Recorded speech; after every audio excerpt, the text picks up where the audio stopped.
Hello दोस्तों, आज हम लोग देखेंगे खनिज तथा ऊर्जा संसाधन से संबंधित महत्वपूर्ण क्वेश्चन। तो चलिए देखते हैं, जिसमें से पहला क्वेश्चन आपका आ गया है। कह रहा है निम्नलिखित में से अपघर्षक खनिज कौन से हैं। तो अपघर्षक खनिज कौन से हैं? सिलिका, चूना पत्थर, एल्यूमिनियम और ऑक्साइड। सिलिका, चूना पत्थर, एल्यूमिनियम, ऑक्साइड। तो ये थे अपघर्षक खनिज। अगला क्वेश्चन कह रहा है कौन सा खनिज दांतों को गलने से बचाता है।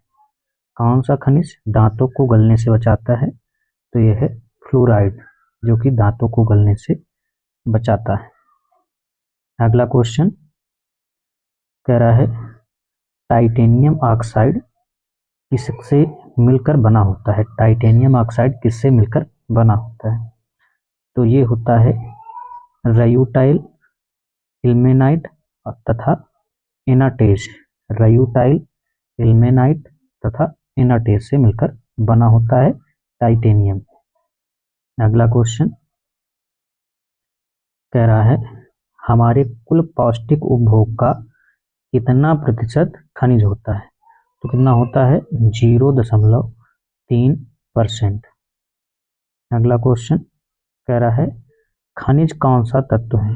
खनिज कौन सा तत्व है? तो ये है समरूप तत्व। कौन सा तत्व?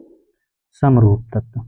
अगला क्वेश्चन कह रहा है वे कौन से खनिज हैं जिन्हें प्लेसर निक्षेप के नाम से जाना जाता है। प्लेसर निक्षेप के नाम से जाना जाता है सोना, चांदी, टिन और प्लेटिनियम को। सोना, चांदी, टिन व प्लेटिनियम को जो है प्लेसर निक्षेप के नाम से जाना जाता है।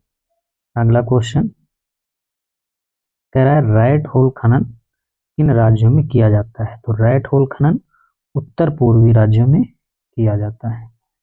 अगला क्वेश्चन भारत का कौन सा क्षेत्र आर्थिक महत्व के खनिजों से संसाधन विहीन है।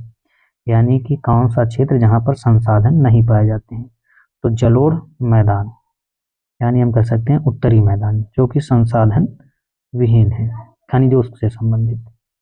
अगला क्वेश्चन कह रहा है लौह खनिज सबसे अधिक कौन सा राज्य उत्पादित करता है। तो यह है उड़ीसा, जो कि 52% उत्पादित करता है। अगला क्वेश्चन कह रहा है कुद्रेमुखी खानों जो है किस राज्य में है। कह रहा है कुद्रेमुखी खाने किस राज्य में है। तो कर्नाटक में है और इनसे जो है लौह अयस्क निकाला जाता है। कौन सा अयस्क? लौह अयस्क। अगला क्वेश्चन आधारभूत अयस्क किसे कहते हैं। तो ये आधारभूत अयस्क जो है 1 मिनट। तो आधारभूत अयस्क जो है किसे कहेंगे? लौह अयस्क को। लौह अयस्क को आधारभूत अयस्क कहेंगे। अगला क्वेश्चन कह रहा है लौह अयस्क कितने प्रकार का होता है। तो लौह अयस्क 4 प्रकार का होगा।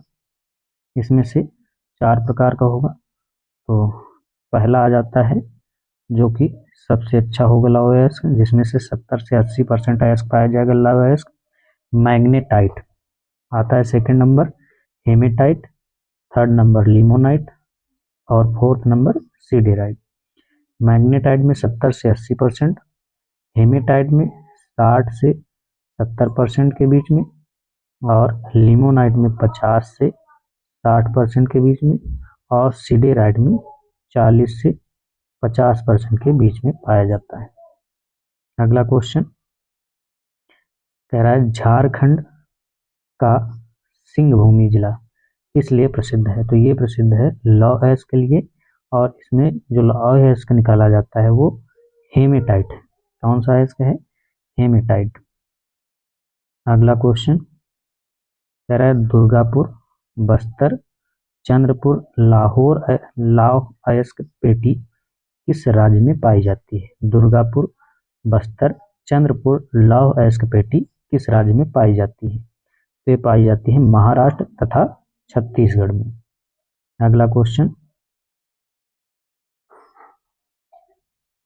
कह रहा है वह प्रक्रिया जिसमें लौह अयस्क को गलाकर द्रव रूप में परिवर्तित करके बाद में पाइप द्वारा उचित स्थान तक भेजा जाता है, जिसे के नाम से जाना जाता है। तो इसको जो है करदम के नाम से जाना जाता है। अगला क्वेश्चन कह रहा है मर्मागांव पत्तन किस राज्य में है? तो ये है गोवा राज्य में, और जिससे लौह अयस्क का निर्यात किया जाता है। अगला क्वेश्चन कह रहा है मंगलुरु पत्तन किस राज्य में है? तो ये है कर्नाटक राज्य में। नेक्स्ट क्वेश्चन कह रहा है विशाखापत्तन किस राज्य में है? तो विशाखापत्तन आंध्र प्रदेश राज्य में है। अगला क्वेश्चन पारादीप पत्तन किस राज्य में है? तो ये है उड़ीसा राज्य में। पारादीप पत्तन उड़ीसा राज्य में। नेक्स्ट कह रहा है किसका प्रयोग इस्पात बनाने में किया जाता है? तो किसका प्रयोग किया जाएगा? मैग्नीज का। अगला क्वेश्चन कह रहा है, अगला क्वेश्चन जो है कह रहा है कि राजस्थान की खेतड़ी खदानें किसके लिए प्रसिद्ध है? तो ये है तांबे के लिए प्रसिद्ध है। राजस्थान की खेतड़ी खदानें तांबे के लिए प्रसिद्ध है। अगला क्वेश्चन बॉक्साइट किसका अयस्क है? तो ये इंपॉर्टेंट है क्वेश्चन, तो ये है एल्यूमिनियम का अयस्क। अगला क्वेश्चन कह रहा है वह कौन सा खनिज है जो प्लेटो अथवा पत्तड़ क्रम में पाया जाता है? तो ये जो है अभ्रक, यानी कि अभ्रक जो खनिज है प्लेटो तथा पत्तड़ क्रम में पाया जाता है। नेक्स्ट क्वेश्चन कह रहा है मध्य प्रदेश की बालाघाट खदानों से क्या प्राप्त किया जाता है? तो यहाँ से प्राप्त किया जाता है तांबा, जो कि 52% यहाँ से प्राप्त किया जाता है बालाघाट खदानों से। अगला क्वेश्चन कह रहा है कोडरमा, गया, हजारीबाग पेटी किस राज्य में है? तो कोडरमा, गया और हजारीबाग पेटी बिहार व झारखंड राज्य में है, जो कि अभ्रक के लिए जानी जाती है। अगला क्वेश्चन कह रहा है चूना पत्थर किस उद्योग का आधारभूत कच्चा माल है? तो ये है सीमेंट उद्योग का आधारभूत कच्चा माल।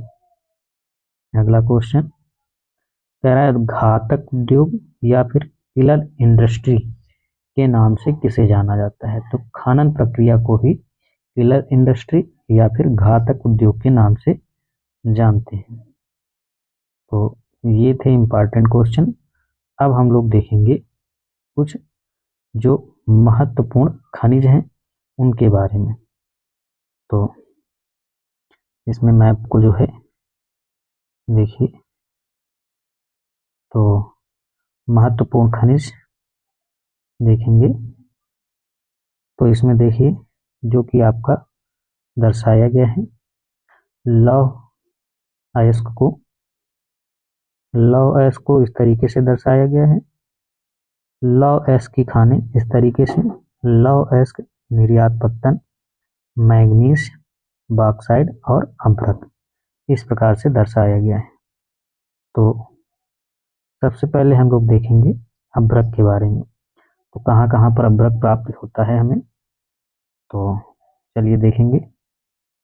तो ये है आपका राजस्थान, ये है राजस्थान, और यहाँ पर जो है आपको बेबर है और अजमेर है, यहाँ से आपको जो है प्राप्त होगा अभ्रक।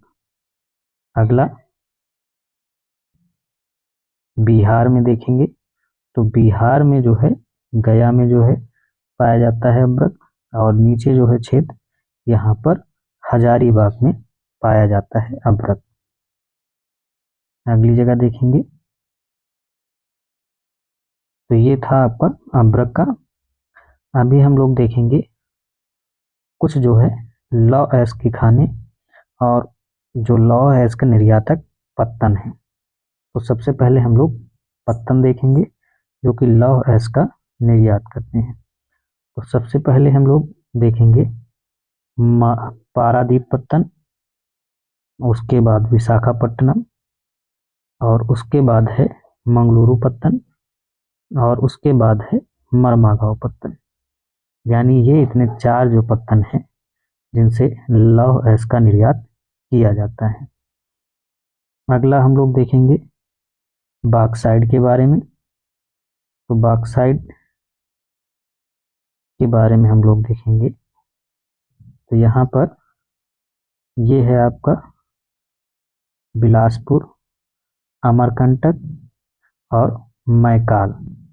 बिलासपुर, अमरकंटक, मैकाल और कटनी, यहाँ से हमें जो है बॉक्साइट प्राप्त होता है। उसके बाद जो है अब हम लोग अगला मैप देखेंगे। तो यहाँ पर हम लोग देख रहे थे कि महत्वपूर्ण जो खनिज हैं उनके बारे में। अगला क्वेश्चन है, कह रहा है सौर ऊर्जा के गैर परंपरागत संसाधनों के अंतर्गत कौन सी ऊर्जा आती है? तो सौर ऊर्जा के गैर परंपरागत संसाधनों के अंतर्गत सौर ऊर्जा, पवन ऊर्जा, ज्वारीय ऊर्जा और बायोगैस, ये आती हैं सौर ऊर्जा के परंपरागत संसाधन। अगला क्वेश्चन क्या है, ऊर्जा के परंपरागत संसाधनों के अंतर्गत कौन से संसाधन आते हैं? तो परंपरागत संसाधनों के अंतर्गत पेट्रोलियम, एलपीजी और विद्युत आदि जो है संसाधन आते हैं जो कि ऊर्जा के परंपरागत संसाधन हैं। अगला क्वेश्चन कह रहा है कोयले के कितने प्रकार हैं? तो कोयले के 4 प्रकार हैं। पहला एंथ्रेसाइट, बिटुमिनस, लिग्नाइट और पीट कोयला। इसमें से एंथ्रेसाइट कोयला जो कि 80 से 90% कार्बन पाया जाता है। बिटुमिनस कोयले में 60 से 80% तक कार्बन पाया जाता है। लिग्नाइट कोयले में 40 से 60% कोयले यानी कि आपका कार्बन पाया जाएगा। और पीट कोयले में 20 से 40% कार्बन पाया जाएगा। तो कोयले के 4 प्रकार होंगे, एंथ्रेसाइट, बिटुमिनस, लिग्नाइट और पीट कोयला। जिसमें से एंथ्रेसाइट कोयला सबसे अधिक महत्वपूर्ण है, उसके बाद बिटुमिनस, लिग्नाइट और फिर पीट कोयला। सबसे अधिक प्रयोग किया जाने वाला बिटुमिनस कोयला है। अगला क्वेश्चन कह रहा है निम्नलिखित में से स्थूल पदार्थ है। तो स्थूल पदार्थ जो है कोयला है। अगला क्वेश्चन कह रहा है पेट्रोलियम किस प्रकार का ईंधन है? तो पेट्रोलियम जीवाश्मी ईंधन है। कैसा ईंधन है? जीवाश्मी ईंधन। अगला क्वेश्चन कह रहा है मुंबई हाई किस लिए प्रसिद्ध है? तो मुंबई हाई तेल शोधन के लिए प्रसिद्ध है। अगला क्वेश्चन कह रहा है भारत में सबसे पुराना तेल उत्पादक राज्य कौन सा है? तो ये है असम, और ये जो है डिगबोई के नाम से जाना जाएगा, यानी असम राज्य में है डिगबोई के नाम से। अगला क्वेश्चन कह रहा है केरल में पाई जाने वाली मोनोजाइट में क्या पाया जाता है? तो मोनोजाइट में जो है थोरियम पाया जाता है जो कि बहुत ही महत्वपूर्ण है। अगला क्वेश्चन कह रहा है किस प्रौद्योगिकी द्वारा धूप को सीधे विद्युत में परिवर्तित किया जाता है? तो ये है फोटोवोल्टाइक प्रौद्योगिकी द्वारा। फोटोवोल्टाइक प्रौद्योगिकी द्वारा धूप को सीधे विद्युत में परिवर्तित किया जाता है। अगला क्वेश्चन कह रहा है बायोगैस प्लांट से क्या प्राप्त होता है? तो बायोगैस प्लांट से विद्युत प्राप्त होगा और खाद प्राप्त होगी, उर्वरक खाद। अगला क्वेश्चन कह रहा है पृथ्वी के आंतरिक भागों से ताप का प्रयोग उत्पन्न की जाने वाली विद्युत को कहते हैं, यानी कि पृथ्वी के आंतरिक भागों से ताप का प्रयोग कर उत्पन्न की जाने वाली विद्युत को भूतापीय ऊर्जा कहेंगे। अगला क्वेश्चन कह रहा है पूगा घाटी जो कि लद्दाख में है, पार्वती घाटी हिमाचल प्रदेश में है, कह रहा है किस लिए प्रसिद्ध है? तो ये प्रसिद्ध है भूतापीय ऊर्जा के लिए। अगला क्वेश्चन कह रहा है वह कौन सा खनिज है जो अपघटीय पदार्थ है के अवशिष्ट भार को त्यागता हुआ चट्टानों के अपघटन से बनता है, तो ये है बॉक्साइट। कह रहा है वह कौन सा खनिज है जो अपघटीय पदार्थ के अवशिष्ट भार को त्यागता हुआ चट्टानों के अपघटन से बनता है, तो ये है बॉक्साइट। अगला क्वेश्चन, तो अब जो है ऊर्जा के परंपरागत संसाधन कौन कौन से हैं, इनके बारे में हम लोग देखेंगे। तो परंपरागत संसाधन, इसमें से हम लोग देखेंगे सबसे पहले कोयला। कोयले क्षेत्र को जो है इस तरीके से दर्शाया गया है। उसके बाद कोयला खाने त्रिभुज के क्षेत्र से तेल क्षेत्र को इस तरीके से दर्शाया गया है, और उसके बाद मुख्य सुरक्षित प्राकृतिक गैस इस तरीके से, और उसके बाद जो है HVJ प्राकृतिक गैस को लाइन से दर्शाया गया है। तो सबसे पहले हम लोग देखेंगे प्रमुख तेल क्षेत्र। चलिए देखते हैं प्रमुख तेल क्षेत्र। तो इसमें से प्रमुख तेल क्षेत्र जैसे कि बासिन, मुंबई हाई, तो ये जो है मुंबई के थे, जो कि प्रसिद्ध हैं इसके लिए, तेल क्षेत्र के लिए। अगला जो है हम लोग देखेंगे, जहाँ पर आ जाएगा, अभी हम लोग पढ़े थे असम का जो है डिगबोई है, और आपका आ जाएगा शिव सागर, तो ये आपके हो जाएंगे तेल क्षेत्र। अब हम लोग देखेंगे जो कोयला खाने हैं उनके बारे में। पहली कोयला खान है सिगरौनी, दूसरी तलचर, तीसरी कोरबा, और अगली हम लोग देखेंगे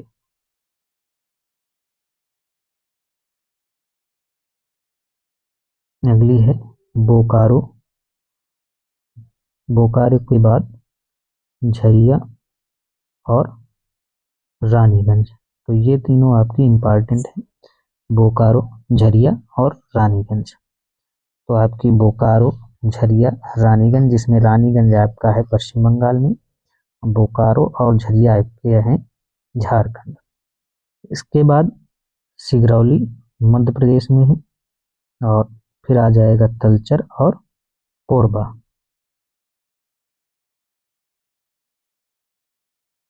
अब हम लोग देखेंगे कोयला क्षेत्र। तो ये कोयला क्षेत्र आपका जिसमें दर्शाया गया है।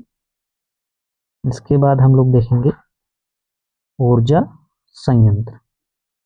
तो ऊर्जा संयंत्र कौन कौन से हैं देखेंगे हम लोग। तो जो त्रिभुज के आकार का दर्शाया गया है, रेड त्रिभुज, तो ये आणविक केंद्र है, और जो ब्लैक में दर्शाया गया है तापीय ऊर्जा। तो सबसे पहले आणविक संयंत्र हम लोग देख रहे हैं। तो पहला जो है आणविक संयंत्र नरोरा उत्तर प्रदेश में है, दूसरा है रावत भाटा राजस्थान में है, अगला है तीसरा काकरपारा जो कि गुजरात में है। इसके बाद देखेंगे अगला है तारापुर, उसके बाद कैगा जो कि कर्नाटक में है, और कलपक्कम तमिलनाडु में है। तो ये आपके जो है 6 थे, जिसमें से पहला आपका था उत्तर प्रदेश का नरौरा, राजस्थान रावत भाटा, गुजरात का काकरपारा, और फिर मुंबई का आपका हो जाएगा तारापुर, उसके बाद कैगा कर्नाटक का, कलपक्कम तमिलनाडु का। ये बहुत ही इम्पॉर्टेंट है। अब इसके बाद जो है तापीय ऊर्जा संयंत्र देखेंगे जो कि इम्पॉर्टेंट है। तो चलिए पहला जो है फरीदाबाद और दिल्ली में ये तापीय ऊर्जा संयंत्र है। उत्तर प्रदेश में पनकी है और हरदुआंग है। उसके बाद जो है आपका आ जाएगा, ये आपका असम में है बोगईगांव और ये आपका फिर असम में है नामरूप। तो ये इम्पॉर्टेंट है जो कि आपके हैं तापीय ऊर्जा संयंत्र। अब हम लोग देखेंगे महत्वपूर्ण खनिज। तो सबसे पहले हम लोग देखेंगे लौह अयस्क। सबसे पहले हम लोग देखेंगे लौह अयस्क जो कि रेड जो है ट्रायंगल से दर्शाया गया है। तो लौह अयस्क आपके हैं लौह अयस्क रत्नागिरी, उसके बाद गोवा, उसके बाद आपका बल्लारी, तिमकुरु, चित्रदुर्ग, चिकमंगलुरु और कुद्रेमुख। तो ये इम्पॉर्टेंट है लौह अयस्क। अगला हम लोग लौह अयस्क देखेंगे तो ये आ जाएगा बेलाडीला, उसके बाद आ जाएगा मैकाल, उसके बाद चंद्रपुर, यहाँ पर आ जाएगा मयूरभंज, कुद्रेमुख और ये आएगा युवा। तो ये थे आपके लौह अयस्क और ये हम लोग पहले ही मैप पढ़ चुके हैं, इसलिए अब हम पूरा नहीं देख रहे हैं। तो ये इम्पॉर्टेंट क्वेश्चन।